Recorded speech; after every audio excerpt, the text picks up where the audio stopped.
Assalamualaikum warahmatullahi wabarakatuh. Kami dari kelompok D Statistika Kimia kelas C. Di sini kami akan menjelaskan hasil diskusi kami. Baik, sebelum kami melakukan diskusi, izinkan kami untuk memperkenalkan diri. Saya Husna Bulan Sohnya dengan NIM 2410412033. Saya Atia Reisha Salsabila dengan NIM 2410412035. Saya Diva Fitri Krani dengan NIM 2410413004. Saya Puput Indasari dengan NIM 2410413005. Dengan saya sendiri, Putri Eliza, dengan NIM 2410413019. Di sini saya sebagai moderator yang akan memimpin jalannya presentasi pada kali ini. Adapun topik yang akan kami presentasikan yaitu tentang apakah aman makan nasi, yang berfokus pada analisis kandungan arsen dalam beras di 3 wilayah berbeda. Mengingat nasi adalah makanan pokok masyarakat Indonesia, penting kita ketahui seberapa aman kandungan zat berbahaya di dalamnya. Baik, di mana materi pertama akan dibacakan oleh Atia Resya. Kepada Atia dipersilakan. Terima kasih kepada moderator. Baiklah, didapatkan data kandungan arsen di beras masing-masing wilayah yaitu Nagari A, Nagari B, dan Nagari C. Sebagai berikut. Berikut ini adalah data kandungan arsen dalam miligram per kilogram yang ditemukan pada sampel beras dari Nagari A, Nagari B, dan Nagari C. Kita bisa melihat bahwa rata-rata kandungan arsen dari Nagari A sebesar 5,48 dengan standar deviasi 0,40. Rata-rata kandungan arsen di Nagari B sebesar 4,71 dengan standar deviasi 1,19. Rata-rata kandungan arsen di Nagari C sebesar 6,96 dengan standar deviasi 0,68. Rata-rata kandungan arsen tertinggi terdapat pada Nagari C, yaitu 6,9 mg per kilogram. Sebaliknya, Nagari B memiliki rata-rata terendah, namun menunjukkan varians yang paling tinggi, menandakan variasi kandungan arsen antar sampel yang besar. Berdasarkan standar deviasi Statista, Nagari A memiliki ketelitian yang paling baik diteruskan dengan Nagari C dan diakhiri dengan Nagari B. Untuk menentukan kecenderungan nilai tengah, kita dapat menghitung rata-rata gabungan Nagari A, B, dan C. Dan untuk pengukuran despirasi atau sebaran, kita bisa melihat standar deviasi atau varians gabungan. Dapat dilihat pada tabel, kecenderungan nilai tengah kandungan arsen pada beras adalah 5,72 mg per kilogram. Sekian, terima kasih. Baik, selanjutnya materi selanjutnya akan saya bacakan sendiri, yaitu tentang grafik blogspot. Pada kita lihat di grafik blogspot, di mana pada layar bawah pada data populasi kandungan arsen pada beras adalah 3,27 dan batas layar pada data populasi kandungan arsen pada beras adalah 8,65. Jadi nilai termasuk outlier bawah adalah 1,50 dan termasuk outlier atas tidak ada karena outlier atasnya 8,65. Jadi dapat disimpulkan bahwa tidak perlu mengeluarkan data terpencil dari gabungan data dikarenakan outliernya hanya ada satu, yaitu 1,50. Nah, untuk mencari outlier bawah dan atas, kita perlu mengetahui kuartil 1, kuartil 2, kuartil 3, dan AQR atau interquartile range.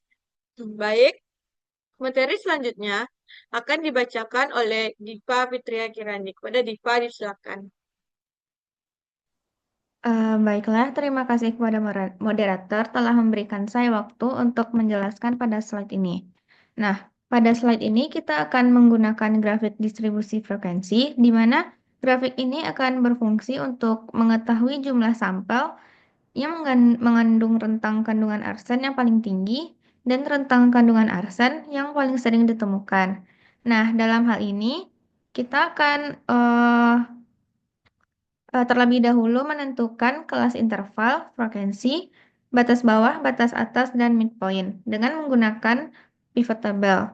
Nah, pivot table ini bisa kita lihat pada sebelah kanannya grafik distribusi frekuensi. Nah, eh, karena sudah terdapat tabelnya, kita dapat menjawab pertanyaannya. Nah, untuk pertanyaannya, rentang kandungan arsen yang paling tinggi adalah pada rentang 6,65 sampai 7,68 dengan jumlah sampel 9, dengan midpoint-nya sebesar 7,17. Nah, dan untuk rentang yang paling sering ditemukan adalah pada rentang 4,59 sampai 5,62 dengan midpoint 5,11.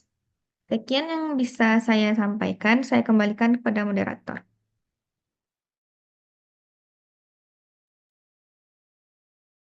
Baik, materi selanjutnya akan dibacakan oleh Puput Indasari. Kepada Puput, dipersilakan. Oke, terima kasih kepada moderator. Yang selanjutnya itu hipotesis dan UJF. Hipotesis yang bisa dibuat terkait data arsen, fakta wilayah dan tempat pengukuran, dan apakah terdapat perbedaan ketelitian saat penentuan kandungan arsen dikerjakan oleh dua laboratorium pengukuran yang berbeda. Adalah hipotesis 1, yaitu perbedaan kandungan arsen antara nagari A, B, dan C. Hipotesis nolnya tidak ada perbedaan signifikan dalam kandungan arsen antara nagari A, B, dan C. Hipotesis alternatifnya, terdapat perbedaan signifikan dalam kandungan arsen antara nagari A, B, dan C.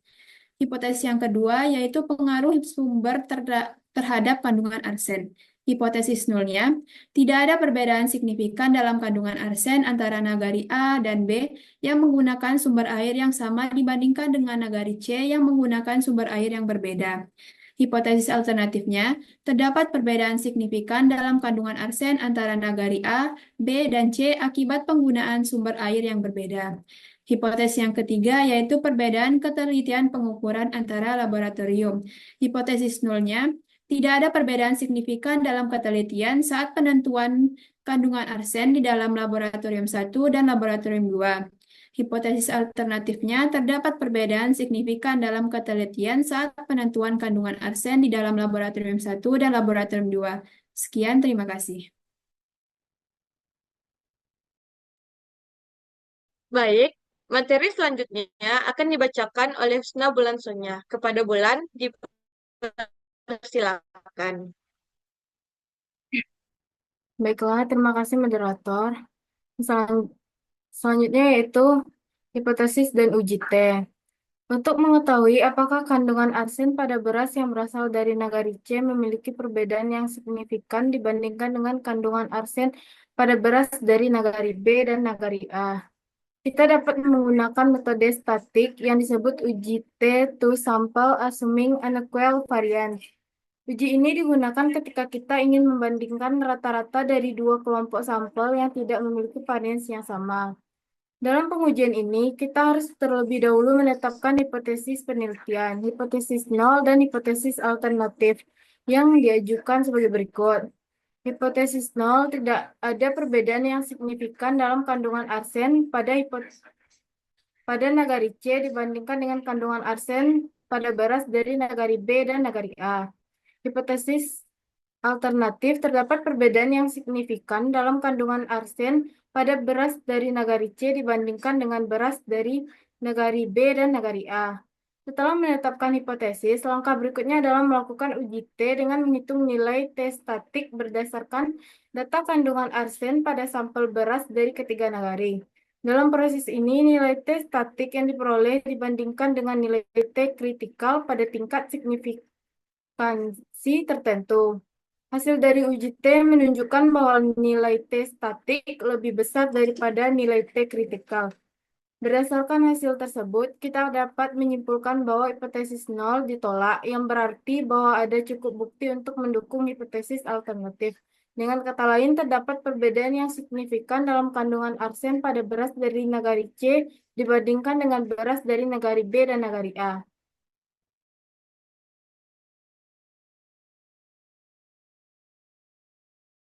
Baik, sudah kita lihat materi atau hasil yang kami diskusikan. Didapatkan kesimpulan yang akan dibacakan oleh Bulan. Kepada Bulan, dipersilakan. Baiklah, berdasarkan hasil analisis kandungan arsen yang terdapat pada beras dari 3 nagari, yaitu nagari A, B, dan C, diketahui bahwa seluruh wilayah memiliki kadar arsen yang melampaui batas aman konsumsi sebagaimana ditetapkan oleh WHO. Adapun batas maksimum kandungan arsen yang diizinkan untuk konsumsi adalah sebesar 0,3 mg per kilogram. Hasil perhitungan yang dilakukan secara statik diperlihatkan bahwa nagari A memiliki rata-rata kadar arsen sebesar 5,48 mg per kilogram, sedangkan nagari B rata-rata sebesar 4,71 mg per kilogram, dan nagari C menunjukkan rata-rata tertinggi dengan kadar arsen 6,96 mg per kilogram. Nilai rata-rata kandungan arsen tersebut jauh di atas ambang batas aman yang ditetapkan oleh WHO, yaitu 0,3 mg per kilogram.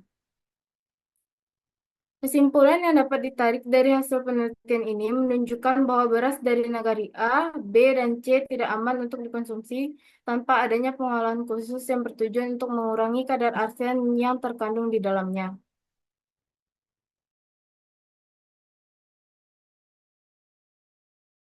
Baiklah, sampai di sini presentasi dari kelompok kami. Jika ada kata-kata yang salah, mohon dimaafkan. Kami sudahi dengan Assalamualaikum warahmatullahi wabarakatuh.